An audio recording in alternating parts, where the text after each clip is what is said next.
Bonjour à toutes et à tous, c'est Dexor. Alors aujourd'hui dans cette vidéo, maintenant qu'on a vu que cet ordi était en bon état à l'intérieur et tout ça, que la pile n'avait pas encore coulé, même si il fallait absolument l'enlever, de toute manière elles sont HS, donc ça sert à rien de les garder là, à part si vous voulez détruire votre matos, mais je vois pas pourquoi vous voudriez faire ça.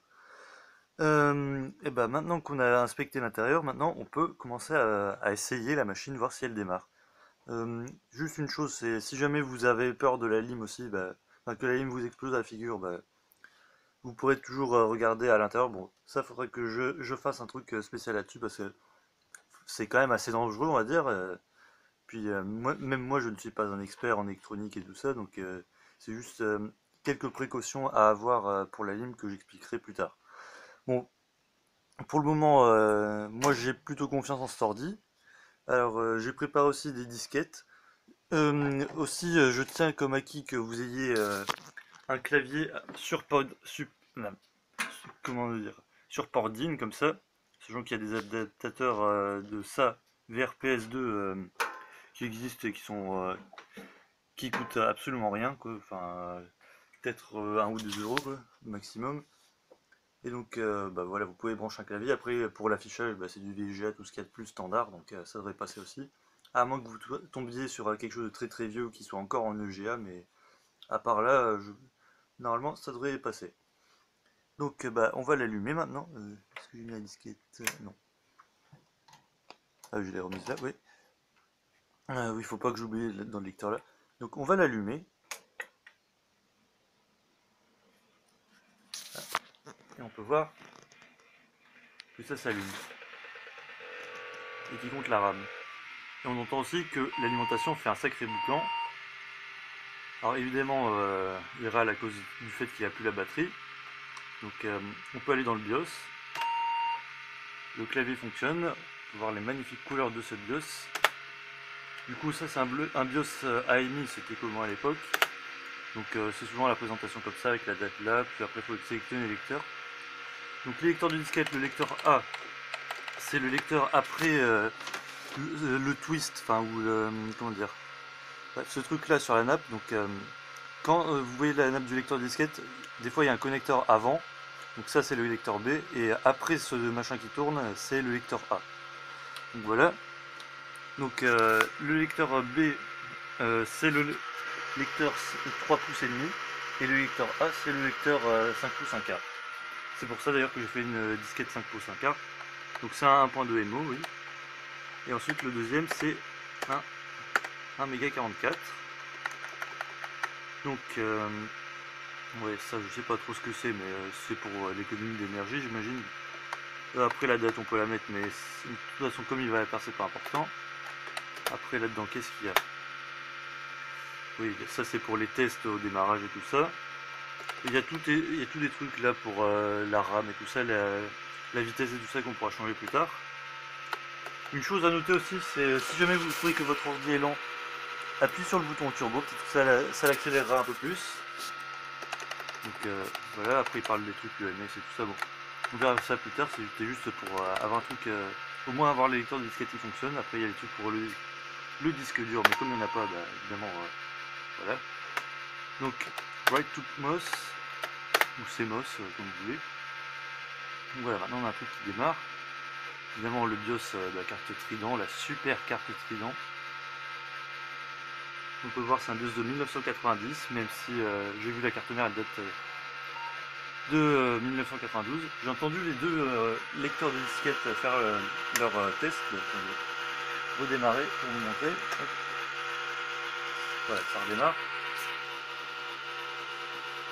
Donc déjà, c'est bon signe pour les lecteurs de disquettes, ils font du bruit. Enfin, ils bougent déjà. Ah oui, une chose aussi. Ouais, voilà, vous voyez. Ouais, il essaye de démarrer sur A. Donc ce que je voulais vous dire aussi, c'est si jamais vous voyez la LED qui est allumée dès que vous allumez l'ordinateur, c'est-à-dire que vous avez branché le câble à l'envers sur la carte IO et vous avez juste à le retourner normalement. Donc maintenant on va prendre la disquette et la mettre là. C'est juste un DOS 622. Donc, enfin juste une disquette formatée avec DOS 6.22. Donc j'ai juste démarré un ordinateur sous DOS 6.22 et fait format A/S, donc voilà, pour copier les fichiers système. Après vous pouvez prendre d'autres trucs, genre FreeDOS ou je ne sais quoi, enfin bref, prenez ce qui vous convient plus. Donc, voilà, alors, ça devrait démarrer. On peut voir que le lecteur des disquettes fonctionne, donc c'est déjà un bon signe. En tout cas qu'il arrive à booter sur un truc. Il demande la date, mais on s'en fiche. Bon, déjà, ici on a le prompt, on va dire. Donc après, ce que vous pouvez faire aussi, c'est essayer de faire un même test sur l'ordinateur. Bon, moi j'ai pas envie de le faire maintenant. Parce que bah, en général, la RAM elle a pas tendance à claquer comme ça sur ces vieux ordi, même si bon. Vous faites ce que vous voulez, après c'est les tests que vous voulez. Après, je vais lancer un petit utilitaire. Bon, donc voilà le petit utilitaire que je vais lancer, donc qui s'appelle Speed6. Qui permet de normalement évaluer les performances de l'ordinateur. Et d'afficher d'autres informations. Donc là, ça démarre. Voilà.